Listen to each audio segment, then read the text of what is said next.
శ్రీ గురుభ్యో నమ. శ్రీ గోదా రంగనాథాయ నమ. గోదా భోగమే భోగి.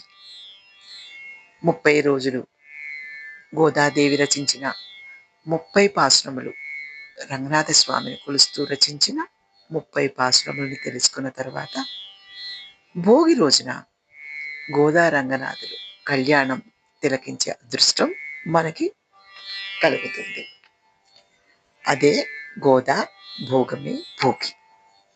గోద అంటే వాక్కును, వస్త్రములను, అద్దమును, విసనకర్రను, ధనమును, జ్ఞానమును, సేవను ఇచ్చున్నది అని సంగ్రహంగా 7 అర్థాలు. మన వాక్కును, మనస్సును, శరీరాన్ని, బుద్ధిని, చిత్తాన్ని ఒక్క మాటలో మన మొత్తాన్ని పరమాత్మకిచ్చు జీవాత్మే గోద. దొరికిన 2 పువ్వులు వేసి వచ్చిన నామాలు చెప్పి పరమాత్మకు మనల్ని మనం అర్పించుకోవాలి అనే 3 ముక్కలను 30 పాసురాల్లో చెప్పి 3 లోకాలను ముక్తి మార్గంలో నడిపించి మురిపించిన తల్లి గోద. జీవాత్మ పరమాత్మను చేరుటయే గోదా కళ్యాణం. భోగి పండగ సందడి తెలుగు లోగిళ్లలో ప్రవేశించింది. ఈ పండగకు భోగి అనే పేరు ఎందుకు వచ్చిందనే సందేహం రావచ్చు. దీనికి రకరకాల కారణాలను తెలుపుతారు. వ్యవసాయదారులు పంటలను ఇళ్లకు చేర్చుకుని విశ్రాంతితో భోగం అనుభవిస్తారు కనుక దీనికి భోగి అనే పేరు వచ్చిందని కొందరు చెబుతారు. అయితే విజ్ఞులు దీనికి మరో కారణాన్ని, అంతరార్థాన్ని, ప్రాశస్త్యాన్ని వివరిస్తున్నారు. గోదాదేవి 4 రోజులు వ్రతం చేసి రంగనాథుణ్ణి వివాహమాడి ఆ స్వామి చింతకు చేరి భోగము అనుభవించిన రోజు భోగి అంటారు. 190 మంది భోగి మంటలు చలి తీవ్రతను తట్టుకోలేక వేసుకునేవి అనుకుంటారు.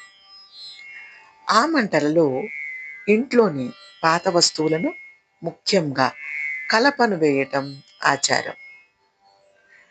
అందులోని ఆంతర్యాన్ని నిశితంగా పరిశీలిస్తే అగ్ని అంటే జ్ఞానమని పండితుల నిర్వచనం. కలప అంటే అజ్ఞానం, అనగా జ్ఞానంలో అజ్ఞానాన్ని తగులబెట్టడం భోగి మంట. అజ్ఞానం, ఆరాటం, ఆశ, తుచ్ఛ, అనుభవం, విపరీత ప్రవృత్తి, భ్రమ ఇవి మనలో ఉన్న కలపలు. వీటిని జ్ఞానరూపమైన భగవంతునిలో దహింప చేయడమే భోగి మంట చెప్పే సందేశం. ప్రస్తుతం ఉన్న అజ్ఞానం తరువాత కలగబోయే అజ్ఞానపు ఆలోచనలు అన్నీ కూడా దహింప చేయవలసినవే. ఇందులోని పరమార్థం స్వార్థాన్ని దహింప చేయడమే.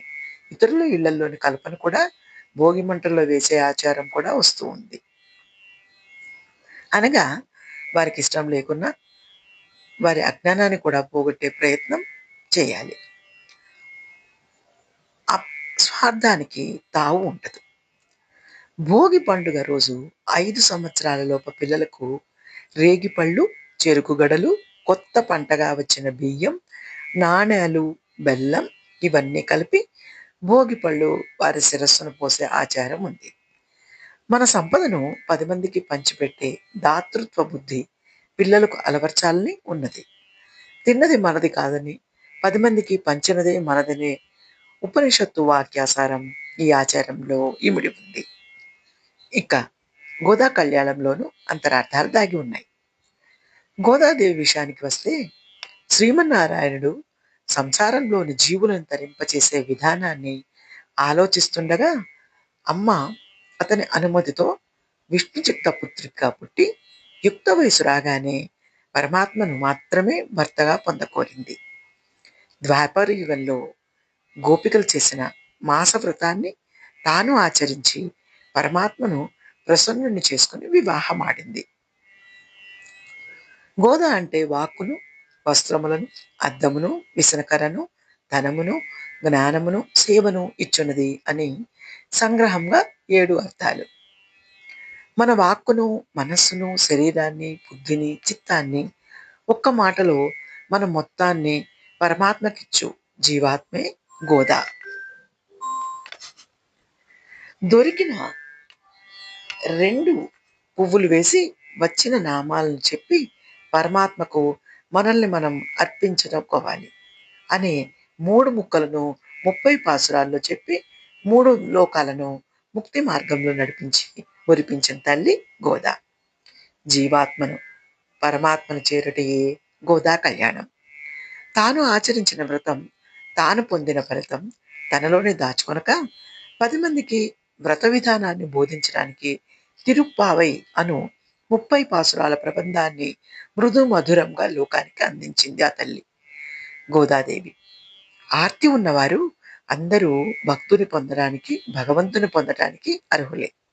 కులం, మతం, జాతి వంటి భేదాలు భగవంతుని పొందే విషయంలో లేవని విశ్వమానవ కళ్యాణాన్ని వేణోళ్ల చాటిన దయామయురాలు గోదమ్మ.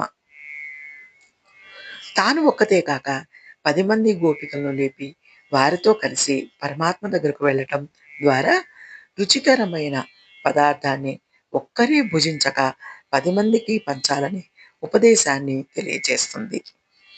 భగవంతుని చేరాలంటే ఆహార నియమం, వ్యవహార నియమం తప్పక పాటించాలని, మనం చేసుకునే అన్ని అలంకారాలు భగవంతుని కోసమే అని చెప్పడమే ఈ వ్రతోద్దేశం. ఏ వ్రతమైనా నియమాలను ఆచరించడం తప్పనిసరి. శరీరాన్ని శోషింపచేస్తే మనసు పోషింపబడుతుంది. మనసు పోషింపబడితే స్వార్థం సమూలంగా నశిస్తుంది.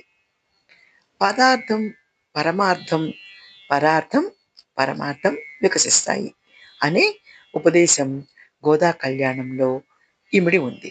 ఇదే గోదా భోగమే భోగి. శ్రీ గోదా రంగనాథ స్వామినే నమః.